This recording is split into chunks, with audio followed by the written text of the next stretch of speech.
सुदर्शन चक्र धार्मिक पुराणों के अनुसार सबसे विनाशक हथियारों में से एक है। श्री कृष्ण के सुदर्शन चक्र से जुड़ी कई कहानियां पुराणों में मिलती है। श्री कृष्ण के पास सुदर्शन चक्र पहले भगवान विष्णु के पास था। जैसा कि हम सभी जानते हैं, श्री कृष्ण भगवान विष्णु के 8वें अवतार थे। भगवान विष्णु का ये चक्र श्री कृष्ण के पास पहुंचा था। सुदर्शन चक्र के बारे में भागवत पुराण में वर्णित है कि ये चक्र किसी भी वस्तु को खोज लाने में सक्षम था। वहीं इसे सबसे अधिक विद्वान और शक्तिशाली हथियार माना जाता था, जिसे भगवान श्री कृष्ण द्वारा क्रोधित होने पर दुष्टों के संहार के लिए उपयोग किया जाता था। लेकिन क्या हुआ जब सुदर्शन चक्र को अपने ऊपर अभिमान हो गया? उन्होंने हनुमान जी को भी रोकने की कोशिश की। क्या परिणाम हुआ? आइए जानते हैं इस वीडियो में। मगर उससे पहले आप हमारे चैनल को सब्सक्राइब जरूर करें और बोले जय बजरंगबली। तो धार्मिक कहानी इस प्रकार थी। एक दिन श्री कृष्ण अपनी द्वारिका में रानी सत्यभामा के साथ सिंहासन पर विराजमान थे। उनके साथ गरुड़ और सुदर्शन चक्र भी उनकी सेवा में विराजमान थे। बातों ही बातों में रानी सत्यभामा ने व्यंग्यपूर्ण लहजे में पूछा, हे प्रभु, आपने त्रेता युग में राम के रूप में अवतार लिया था। सीता आपकी पत्नी थी, क्या वह मुझसे भी ज्यादा सुंदर थी? भगवान सत्यभामा की बातों का जवाब देने से पहले ही गरुड़ ने कहा, हे भगवान, इस दुनिया में मुझसे भी ज्यादा तेज गति से कोई उड़ सकता है। तब सुदर्शन चक्र भी चुप नहीं रहा और वो भी बोल उठा, हे भगवान, मैंने बड़े बड़े युद्धों में आपको विजयश्री दिलवाई है। क्या संसार में मुझसे भी शक्तिशाली कोई है? द्वारकाधीश समझ गए कि तीनों में अभिमान आ गया है, लेकिन प्रभु की लीला बहुत विचित्र है। तो उन्होंने सोचा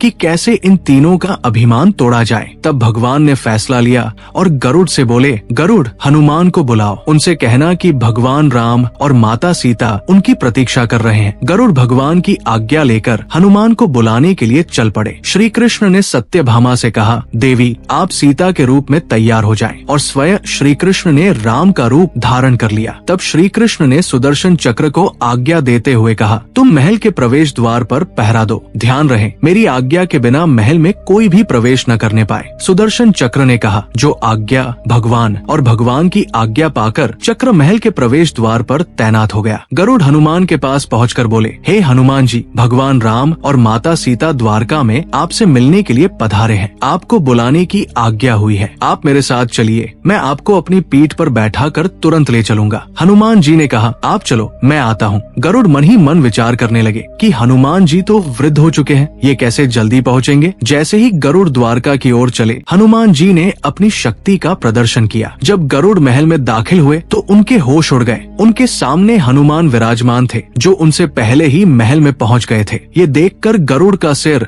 लज्जा से झुक गया। तभी श्रीराम के रूप में श्री कृष्ण ने हनुमान से पूछा, पवन पुत्र, तुम बिना आज्ञा के महल में कैसे प्रवेश कर पाए? क्या तुम्हें किसी ने प्रवेश द्वार पर रोका नहीं? हनुमान ने हाथ जोड़ते हुए अपने मुंह से सुदर्शन चक्र को निकालकर प्रभु के सामने रख दिया। उसके बाद हनुमान ने कहा, प्रभु, आपसे मिलने से क्या मुझे कोई रोक सकता है? इस चक्र ने मुझे रोकने का प्रयास किया था, लेकिन मैं आपसे मिलने आ गया। मुझे क्षमा करें। भगवान मंद मंद मुस्कुराने लगे। अंत में बजरंगबली ने हाथ जोड़ते हुए प्रश्न किया, हे प्रभु, मैं आपको पहचानता हूँ। आप श्री कृष्ण के रूप में मेरे राम हैं, लेकिन आज आपने माता सीता के स्थान पर किस रानी को सम्मान दे दिया है, जो आपके साथ सिंहासन पर विराजमान है? ये सुनते ही रानी सत्यभामा का अहंकार चूर चूर हो गया। रानी सत्यभामा, सुदर्शन चक्र और गरुड़ का गर्व चूर चूर हो गया था। वे भगवान की लीला समझ रहे थे। उनकी आंखों से आंसू बहने लगे और वे भगवान के चरणों में झुक गए। भगवान ने अपने भक्तों का अहंकार